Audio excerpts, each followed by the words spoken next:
Hello, I'm Lauren Green, and you're in the Strategy Room.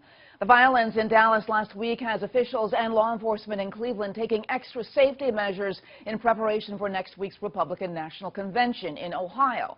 Will they be able to minimize or eliminate the chance of violence?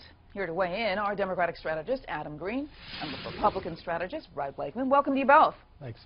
So, Adam, let me start with you. What is your reaction to Cleveland's promise of increased security at the convention? That's a pretty smart move.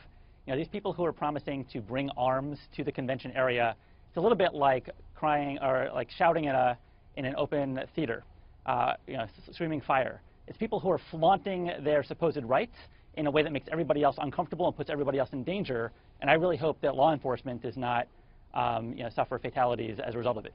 You know, Brad, one fact that raises concern, Ohio has open carry laws that could allow protesters to bring guns outside of the event. Now, how can they promise safety if this is allowed?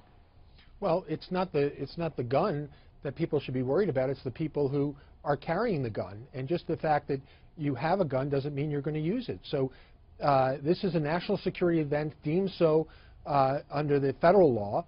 And as such, they have jurisdiction that they ordinarily wouldn't have, and I would hope that they would be expanding the perimeter to exclude people with guns from coming into that perimeter. Now, look, again, calmer heads must prevail, and there's no doubt that this is inviting for protesters. The question is, what will reasonable people do? And it's my hope that both the elected officials and appointed officials and law enforcement will use their heads to try and maybe increase the perimeter of security for this national security event, and that may alleviate the problem.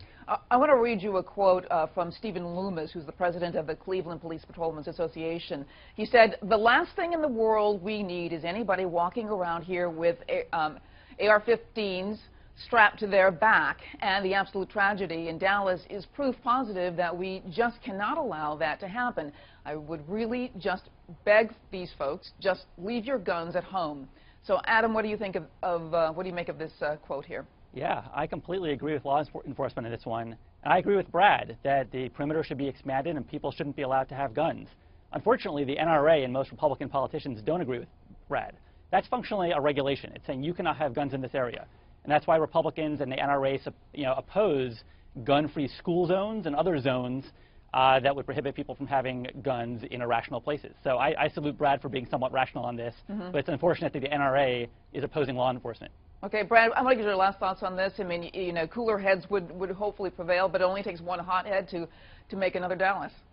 That's right, and I would hope that people who are law-abiding citizens who have the permit to carry will not do so for this national security event. And again, it's a matter of common sense.